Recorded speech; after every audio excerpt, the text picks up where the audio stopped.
नमस्कार. कृष्णा तटाकी निगडी ग्रामी, कृष्णा तटाकी निगडी ग्रामी वास्तव्य करीती रंगनाथ स्वामी. रंगनाथ स्वामींविषयी बोलायला लागले की एक अपार आनंद निर्माण होतो. श्रोते हो, कृष्णा नदीच्या काठावर निगडी जवळ निर्गुणपुरी मठात रंगनाथ स्वामी आणि रामदास स्वामी यांचं वास्तव्य होतं. ते निवासाला होते. रंगनाथ स्वामींचा एक पुतण्या खंडोबाजाचं नाव, तो थोडा गतिमंद होता असं वर्णन आहे. पण रंगनाथ स्वामींना तो फार आवडायचा आणि त्याचंही त्यांच्यावर अतीव प्रेम होतं, विश्वास होता. रंगनाथ स्वामी काकाच नाही का त्याचे? हो ना. एके दिवशी विठ्ठल स्वामींसह रंगनाथ स्वामी निगडीहून पंढरपूरला जायला निघाले. अनेक भक्तगणांसह हा खंडोबा सुद्धा त्यांच्या समवेतच होता.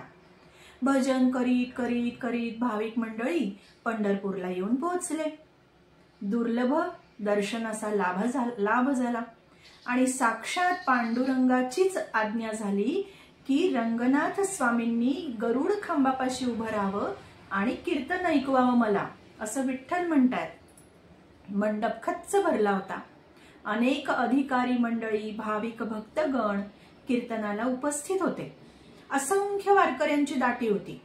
कीर्तन अतिशय सुरेख झालं आणि आता याप्रमाणे रंगनाथ स्वामींची दररोज मंदिरामध्ये कीर्तन होऊ लागली. असंच एक दिवशी रंगनाथ स्वामींना मंदिरात यायला उशीर झाला, म्हणजे उशीर होणार होता. आणि त्यांनी आपल्या या खंडोबाला सांगितलं की जरा जाऊन निरोप देतोस का, की मला यायला उशीर होणार आहे, म्हणजे खोळंबा नको. स्वामींना यायला उशीर होणार आहे, कृपया आपण थोडा वेळ थांबावं, असा खंडेरावाने धावत धावत येऊन निरोप सांगितला आणि सर्वांना नमस्कार करून तो तिथेच उभा राहिला. आपण दिलेला निरोप पोहोचवला त्याने. तेवढ्यात रामदास स्वामी आणि काही श्रोते त्याला म्हणाले की कीर्तनकार बुवा येईपर्यंत भागवताचा संदर्भ घेऊन तुम्हीच कीर्तन करावे. समर्थांनी म्हटलं, श्रोत्यांनी म्हटलं. हे ऐकताच त्याचा ऊर भरून आला, डोळ्यात पाणी आलं. पण तो घाबरला आणि त्यांनी थेट पळ काढला तिथून. इतका घाबरला की तो तिथून पळून गेला आणि जो पळत पळत आला तो रंगनाथ स्वामींसमोरच येऊन उभा राहिला आणि त्याच्या डोळ्यातून घळाघळा अश्रू वाहत होते. मनामध्ये घालमेल होत होती. त्याची ही अवस्था बघून रंगनाथ स्वामींनी सगळं जाणलं आणि त्याला म्हटलं, काय रे खंडोबा, नैनी अश्रू का तुझ्या, काय झालं? आणि तुझं मुख असं म्लान, वदन का दिसतंय असं, काय रे काय झालं? तेव्हा तो म्हणतो, काका काका माझा जन्म व्यर्थ आहे, व्यर्थ जन्म आहे माझा.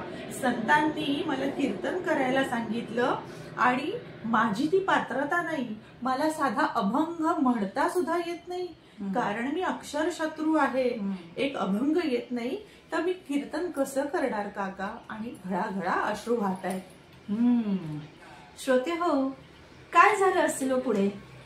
तो रडत राहिला म्हणून रंगनाथ स्वामींनी त्याची काही समजूत घातली असेल का? काय वाटतं आपल्याला? की त्याला घेऊन ते कीर्तनाला गेले असतील जेणेकरून हा हे सर्व विसरून जाईल?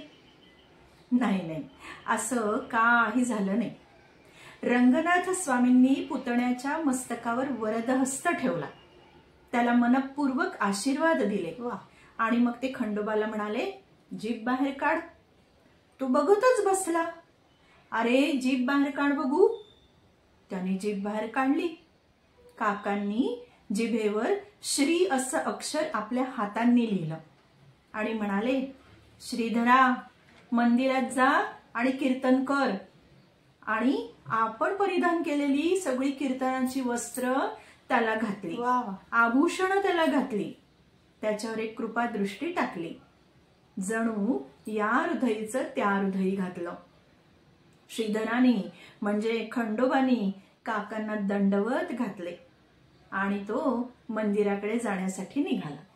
आणि काकांचा आशीर्वाद घेऊन थेट हा खंडोबा म्हणजे जो श्रीधर इथे मंदिरात आला, गरुड खांबापाशी आला, उभा राहिला. पंढरीनाथाला साष्टांग नमस्कार केला त्याने. सर्व श्रोत्यांना, सर्व संतांना नमस्कार केला आणि पट्टीच्या कीर्तनकाराप्रमाणे कीर्तनाचा श्री गणेशा केला. वा. आणि कसा केला?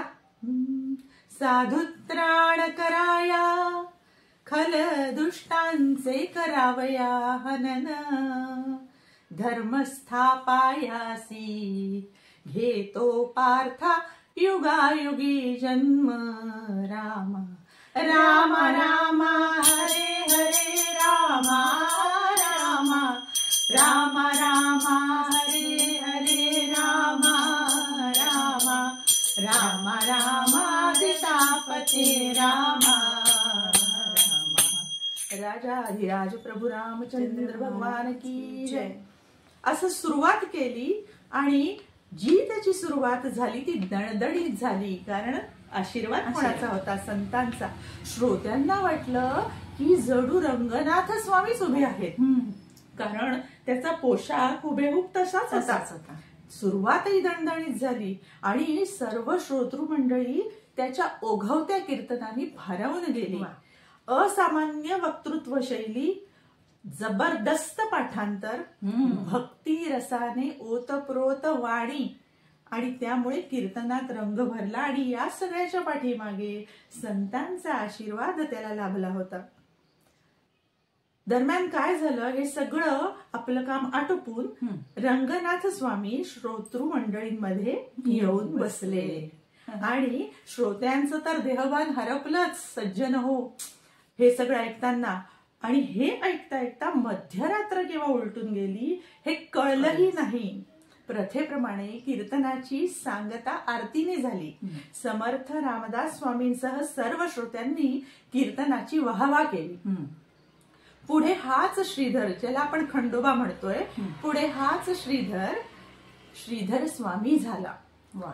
ज्यांनी म्हणजे श्रीधर स्वामींनी रामविजय, हरिविजय, पांडव प्रताप, शिवलीलामृत यासारखे असामान्य ग्रंथ लिहिले. जनसामान्यांनी ते मस्तकी घेतले. खेडोपाडी संपूर्ण महाराष्ट्रात भक्तियुक्त अंतःकरणाने आजही त्याचं वाचन, पठण, मनन आणि चिंतन सुरू आहे. श्रोते, खरं ना, म्हणजे सांगायचा मतितार्थ हाच की परिसाच्या स्पर्शाने लोखंडाचं सोनं होतं. तसंच संतांच्या सहवासाने, संतांच्या कृपेने पंगू सुद्धा पर्वत चढू शकतो. म्हटलंच आहे ना, पंगुम लंघयते गिरिम. होय ना? श्रीराम श्रीराम.